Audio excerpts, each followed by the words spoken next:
Hello, and my name is Stephen Eddy, and I am Paper of the Week. This is one of my favourite times of the week where we talk about a particular scientific paper that has been released, and this one's quite a weighty one. It's got actually 426 different references to make up this paper, and it's made by a famous scientist called Bobo Melnik. Now, Bobo Melnik came to popularity in the medical literature when he started talking about acne and mammalian targeted rhabdomycin complex 1 and its role in acne and all those sorts of diseases. In this review paper, he talks about this stuff called exosomes found in pasteurized milk. Now, exosomes are little vesicles secreted by any mammal, and it's like an information packet. And that, along with the messenger RNA in the milk, tells the body, helps with cell-to-cell communication. So it really tells the body what to do, which is great, you'd think.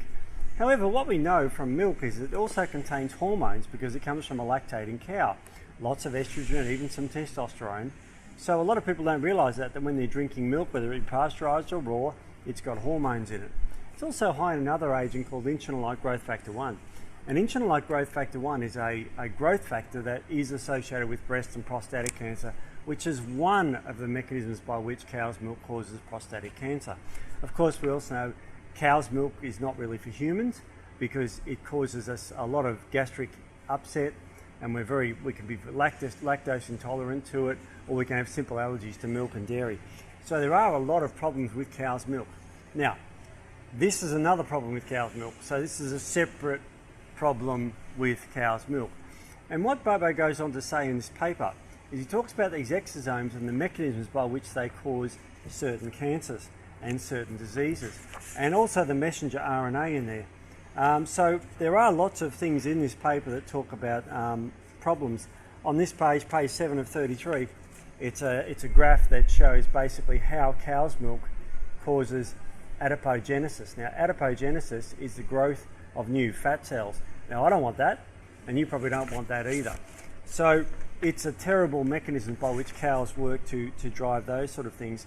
Also, we know cow's milk stimulates hyperphagia, which of course is excessive eating. So if you're dieting, you don't want to have dairy in your diet because it stimulates appetite. And unfortunately, dairy is often, believe it or not, put on flours and cereals like that. So there's lots of problems with that.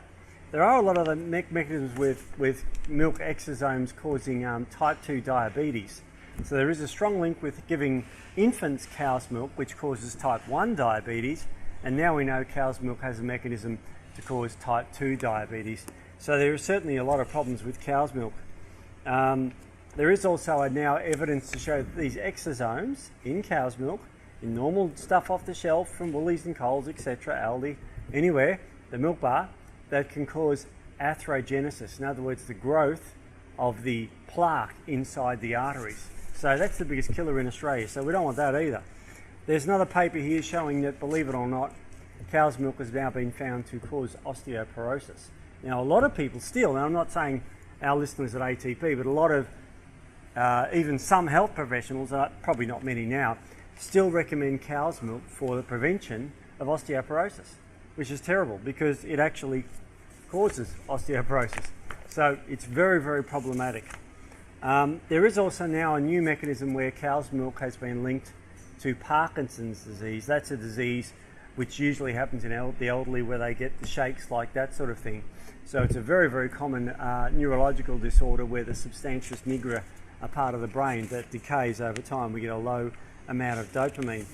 Another, of course, very serious side effect of the cancers.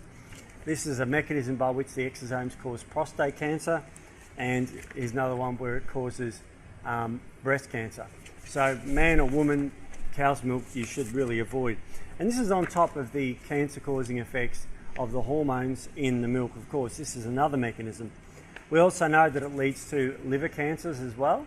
There are mechanisms now, these exosomes can drive liver cancer. So this cow's milk is starting to become quite dangerous. Also lymphomas, that was news to me. I didn't know that cow's milk would drive lymphomas, B-cell lymphomas, but in fact it does. So this paper explores all the biochemical mechanisms of that. And finally we have, of course, it also drives up the mammary gland stimulus, which can lead to further breast cancer. Now, what is this paper? Hopefully the artwork will show you, but it's called Exosomes of Pasteurized Milk, Potential Pathogenesis of Western Diseases by Melnik et al. And that's a 2019 paper. It's a scientific review that contains 426 studies to make up this 33-page document. So if you're really still struggling with giving up dairy, I suggest now you give it up, but otherwise you will have major problems with this. So keep this in mind, and that has been Paper of the Week. So thank you very much.